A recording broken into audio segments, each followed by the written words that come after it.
தங்களுடைய மொழியை 118 நாடுகள் பேச வேண்டும் என்று சொல்லி அதிகாரத்தை போட்டார்கள். வல்லரசு நாடாக இருந்தது. அப்போ அந்த நாட்களிலே இவர்கள் இயேசு அல்லாம பரிசுத்த ஆவியானவர் அல்லாத காரியங்களை ஜனங்கள் மத்தியிலே கொண்டு வர வேண்டும். அதுதான் அவங்களுடைய சித்தம், அவர்தான் நம்முடைய நோக்கம்.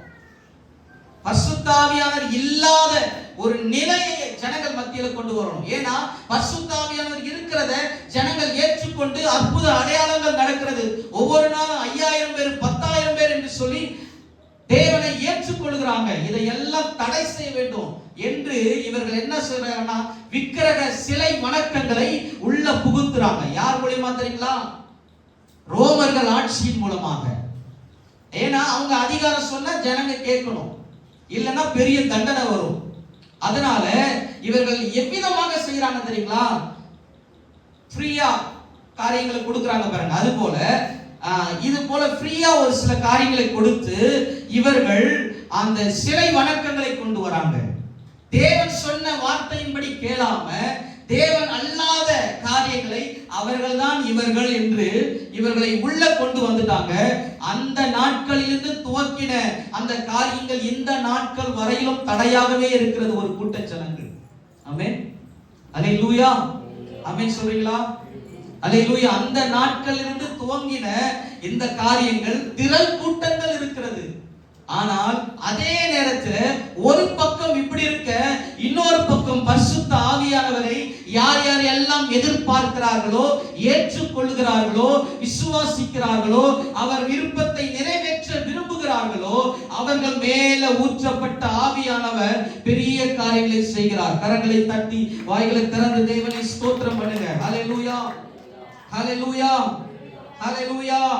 எசேக்கியேல் எழுதின புத்தகம் 47ஆம் அதிகாரம் 7ஆம் வசனத்திலிருந்து படிங்க.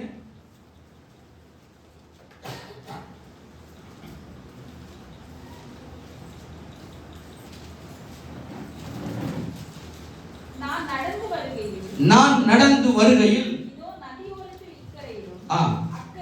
அக்கறையிலும் என்னை நோக்கி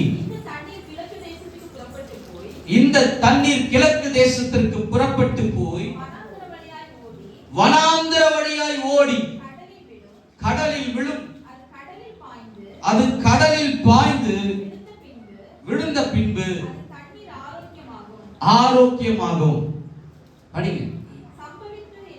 சம்பவிப்பது என்னவென்றால், இந்த நதி போகிற இடமெல்லாம் சஞ்சரிக்கும் ஜீவ பிராணிகள் யாவும் பிழைக்கும். போதும். இந்த இடத்துல ஒரு நதியை குறித்து தேவன் சொல்லுகிறார். அல்லேலூயா. அந்த நதி யார் என்று சொன்னால் நமக்குள் இருக்கிற பரிசுத்த ஆவியானவர். கரங்களை தட்டி தேவனை ஸ்தோத்திரம் பண்ணுங்க. அல்லேலூயா. ஒரு நதி உண்டு, அது போகிற இடமெல்லாம் ஆரோக்கியம் உண்டாகும். அது இருக்கிற இடமெல்லாம் சுகம் உண்டாகும். அது போகிற வீடுகள் முழுவதும் ஆரோக்கியம் வரும். அது போகிற வீடுகள் முழுவதும் சமாதானம் உண்டாகும். அது போகிற இடம் எல்லாம் ஒரு பெரிய தேவ மகிமையை காண முடியும். அப்போ இந்த நதியை குறித்து வேதம் சொல்லுகிற எந்த நதி என்று சொன்னால், அந்த நதி எப்படிப்பட்ட நதியா இருக்கும் என்று சொன்னால், தேவன் அல்லாத அந்த நதியில எந்த ஒரு ஜீவராசியும் உயிர் வாழாதான். இஸ்ரவேலிலே இன்னும் இருக்கிற ஒரு நதி அது. உப்பு கடல் சொல்லி சொல்லுவாங்க. உப்பு கடல்னா அந்த நதிக்குள்ள எந்த ஒரு உயிரினமோ, மீனோ எறாவோ எதுவுமே உயிர் வாழாது.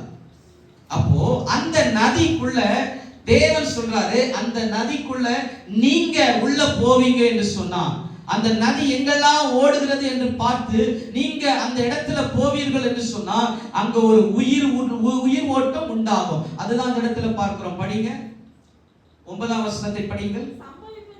சம்பவிப்பது என்னவென்றால், இந்த நதி போகும் இடமெல்லாம் சஞ்சரிக்கும் ஜீவ பிராணிகள் யாவும் பிழைக்கும்.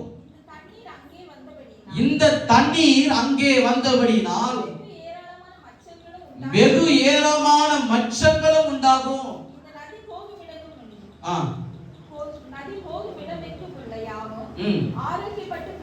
ஆரோக்கியப்பட்டு பிழைக்கும். அல்லேலூயா. அல்லேலூயா. நம்முடைய வாழ்க்கையில பல நேரத்திலே பலவீனங்கள், சோர்வுகள், குடும்பத்தில் வருகிற பிரச்சனைகள், போராட்டங்கள் எல்லாம் இருக்கிறது. ஆனால் நமக்குள்ள இருக்கிற பரிசுத்த ஆவியானவர் என்கிற நதி அதை உயிர்ப்பிக்கும். ஆமென் சொல்றீங்களா? அல்லேலூயா. படிக்கிற பிள்ளைகளுக்கு நான் சொல்றேன், பரிசுத்த ஆவியானவர் உங்களுக்குள்ள நதியாக இருக்க விரும்புகிறார். அவர் இருப்பார் என்று சொன்னா நீங்க படிப்பின் காரியங்களாகட்டும், எதை செயல்படுத்துகிற காரியங்களாகட்டும், அவர் உங்களுக்கு ஆலோசனை கொடுப்பார். அவர் உங்களை தேர்ச்சி நடத்துவார். மனிதர்கள் மற்றவர்கள் மத்தியில நாம் இருக்கிற இடத்துல நம்மை அவர் உயர்த்தி அழகு பார்க்கிற தேவன். ஆமென். அல்லேலூயா. நம்ம நினைப்போம் நம்ம தனியா தானே இருக்கிறோம், நாம யாரும் இல்லாத சூழ்நிலையில் இருக்கிறோம், நாம் கைவிடப்பட்ட நிலையில் இருக்கிறோம், நாம எங்கேயோ ஒரு இடத்துல இருக்கிறோம், யாருமே இல்லை என்று சொல்லி நினைக்கிற நேரங்கள் உண்டு. ஆனால் கர்த்தருடைய நதி வெளியிருந்து அல்ல, உங்களுக்குள்ளாக வாழ்கிற ஒரு நதியாக பரிசுத்த ஆவியானவர் விரும்புகிறார். ஆமென் சொல்றீங்களா? அல்லேலூயா. அல்லேலூயா. நம்ம நினைப்போம் அநேக நேரத்துல அவர் ஒரு நாளிலே ஊற்றப்பட்ட ஆவியானவர், சபைகளிலே இருக்கிற ஆவியானவர், தேவ ஜனத்தின் மேல் இருக்கிற ஆவியானவர். ஆனால் நம்முடைய சுபாவங்கள் மாறுபடும் பொழுது அவர் அப்படியே அமைதியா இருந்துருவார். நீ உன் இஷ்டப்படி செய்ப்பான்னு சொல்லிட்டு. ஆனால் நம்முடைய சுபாவங்கள் தேவனுக்கு நேராக நிற்கும் என்று சொன்னா அவர் எழும்பி பிரகாசி உன் ஒளி வந்ததுன்னு சொல்றாங்க தெரியுங்களா?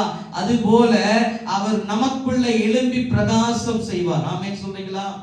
அல்லேலூயா. ரட்சிக்கப்பட்ட தேவனை அறிந்த ஒவ்வொருவருக்கும் கொடுக்கப்பட்ட ஒரு கிஃப்ட் தான் தேவனுடைய ஆவியானவர். ஆமென் சொல்றீங்களா? நல்ல கரங்களை தட்டி வாய்களை திறந்து தேவனை ஸ்தோத்திரம் பண்ணுங்க. அல்லேலூயா. அல்லேலூயா. தொடர்ந்து அந்த வசனத்தை படிங்க.